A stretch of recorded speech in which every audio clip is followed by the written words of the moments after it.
Hey guys, Char5 here, and today we are we're continuing, a novel week with Dr. Jekyll and Mr. Hyde. Not necessarily probably what I'd call a horror novel by any means, but I do think that it falls in the category of maybe even cutesy, because I do think that it is a scary subject, maybe even for kids to grasp. I think even for adults in some sort of way. It's not necessarily horror, more, I guess, mystery in a way, but I think it's the duality of man being the theming and subject of the novel that is a little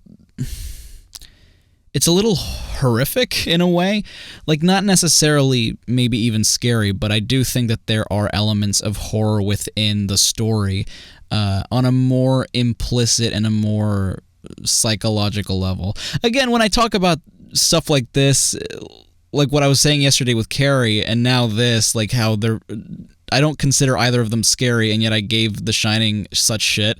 It kind of makes me feel a little bad, but at the same time, doesn't really change my mind about the movie. Doesn't really change my opinion about it. But again, like this is less so about horror and more the duality of man. It was a novel written by Robert Louis Stevenson back in 1892 or something like that. Very, very old novel, and it's been adapted into many, many things. My experiences with it, a lot of you might know Jekyll and Hyde from probably the Angry Video Game Nerd, and his review of it more than 10 years ago. For me, I'd already been familiar with Jekyll and Hyde through, I think that it's one of those stories that just becomes, it becomes legend, it's so well known that you just hear about it in some form or another, and I don't exactly remember the first time I heard about it. That just goes to show how young I was when I first heard about it. But I distinctly remember from my childhood, one of the reasons I knew what Jekyll and Hyde was there was an Alvin and the Chipmunks special where I think Theodore is in the role of Dr. Jekyll and Mr. Hyde. I'm not entirely sure. That's what I remember. They were doing a play, I think, and I don't know if he had to be Dr. Jekyll in that role, or if that was just a thing that happened in universe, but that was pretty much where I sort of like learned what the story was about. It was basically this man, this doctor, who loses control and becomes Mr. Hyde, who is I'm not entirely sure how the original novel posts it, but in most iterations he becomes this disfigured man, this very ugly man, reflecting not only his psychological and, being ugly on the inside, it also reflects on his outside. Whereas Jekyll is usually portrayed as the everyman. You see him, you don't think anything of him. And I think it's, again, one of those really social commentary sort of stories. There are many legends surrounding the way Stevenson wrote the novel, but in whichever way you want to view it, I do think that it's a very interesting. I've never read the book personally. I've only ever experienced certain iterations and adaptations of the characters. But just the thought about it, the thought of what the character sort of represents in terms of someone fighting himself, having to succumb to your evil desires or the evil side of yourself. And, well, Jekyll had like a serum to drink to turn back into Jekyll. He couldn't just will himself back into being his normal self. And I think a lot of us have that sort of Jekyll and Hyde inside of us, where we sometimes lose control and do pretty bad things because we succumb to those urges. And it's funny because I've thought about that a lot. I've thought about how I've always said that I played devil's advocate a lot, in the sense that I try to rationalize certain behavior, no matter how evil it is. Like, I try to, even though I know it's terrible and that it's incredibly evil and wrong, I try in my mind to rationalize, like, okay, well, what in this person's mind would make sense for them to have done this? And I think this story it almost represents that ideology as well. Like, okay, what logically would make this person be this way? In some iterations of the story, it's Jekyll himself who creates Mr. Hyde. In some iterations, he's born with it. It's something that, he's had to face as he's grown up. And I've always grown up with the idea that it's something that he creates, but I do more so like the idea that it's something that he eventually becomes, not as a child, and maybe he's not even born with it, but like that it's something he creates. Because as kids, we're all very innocent. Like, there are kids who are assholes. I understand that, but I don't think that they. Well, okay, I can't even say that they don't have any malicious intent with it, because sometimes they do, but they don't mean to be evil or anything. They're just trying to have fun, and they're trying to be funny, even if they're being complete idiots. And in this case, it's like sometimes people just want to do bad things because of the rush, of the thrill, ulterior motives that, that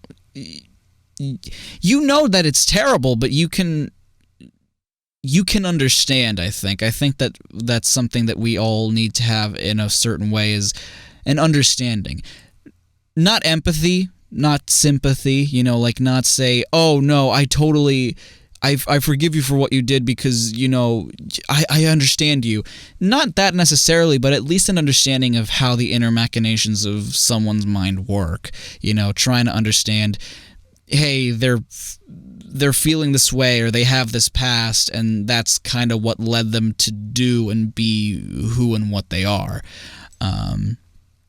Whether or not this novel goes into that, I don't think it does. I think it was just for the means of being a tale of this character. But it is something that I think arouses that sort of mindset, like the duality of morality and our personalities. When we get lost, when we can take back control, can we even take back control? Is Hyde waiting to get out of us, and can we keep him in there? I don't know. I guess I've just always been very interested in what the psychology in psychology itself, and what psychology has to tell us. I'm sure that a lot of analysi, I don't know, have been made. Many an analysis have been made on the subject of Dr. Jekyll and Mr. Hyde in terms of a Freudian sense and whatever psychological factors there are in play. But, the fact of the matter is, maybe it is just a story. And it's a very interesting one, albeit simple. Like, the premise is, I think, kind of simple. It's just this dude loses control, does really bad shit as as the other guy, and he has no recollection of who he is. And the funny thing is, that is an actual thing proven by science. Sometimes in a fit of rage, people can do unspeakable things and go into fits of amnesia. They don't remember at all what it is they did until they're shown what they did. They're shown evidence of what they did, and they themselves can't believe it. And it's a very tragic thing. Like, I can't even begin to imagine what going through something like that must feel like. But yeah, like I said, this is a very, very interesting piece. I feel like I was going to say something else with my banter earlier, but I totally forgot. Anyway, the piece itself, I was actually surprised, because this is, what was the other one that I did really quick? Because this one was done pretty fast. There was a time in between where it must have been like half an hour of just dead air. I was doing absolutely nothing because I went to do something else. And And when I came back and continued to draw, the final recording was still like around 2 hours long. I was like, wow, even though I was gone for that long. And to me, I'm mostly surprised because I really ended up liking the way this came out. It's super simple. Like the concept of it and what I do with it is super simple. I originally wanted to go for the caricature approach again, but I wasn't really all too into the way Carrie had come out and the Grady twins. So I figure, you know what, I'll try to go back to semi-realism for now. Like, I'm not going to claim that this is in any way, oh, this is realism, this is the style I went for. But at least, a somewhat comparable realism to what I was doing in the beginning with the movie monsters. I love the way the hair came out. I think Jekyll's hair, I kind of went a little bit crazy with the way I did the front of his hair, but other than that, I do really like how this final piece came out.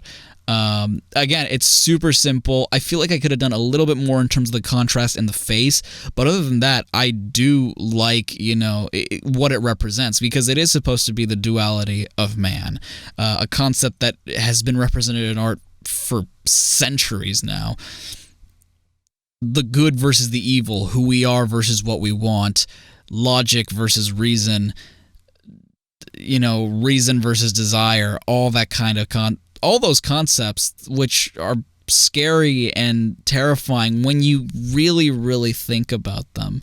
They're not inherently terrifying, and if you tell these concepts to a kid, they're not mature enough to understand like what those concepts are. Maybe they'll understand them like as an idea, but I don't think that they're old enough to understand that as a concept and as a feeling yet. So once you go through so much shit and you understand like, oh wow, this is what I'm feeling and I know that it's wrong, it really becomes an issue, and it becomes pretty scary.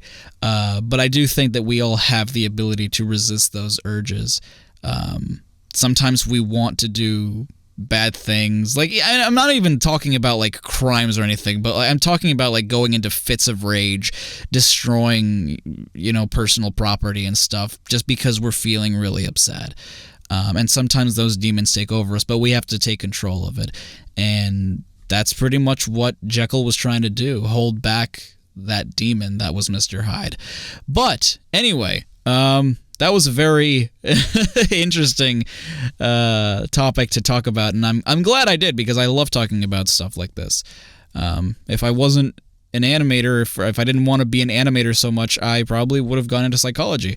But tomorrow we will be going into another character that many may recognize from a film, but I was actually surprised to know it actually came from a novel first. And it's a very classic horror film as well. The character may not be so iconic, but the movie is. So I will see you guys tomorrow with that piece. Thank you so much for watching. Stay safe and stay awesome. This is Char5, signing off.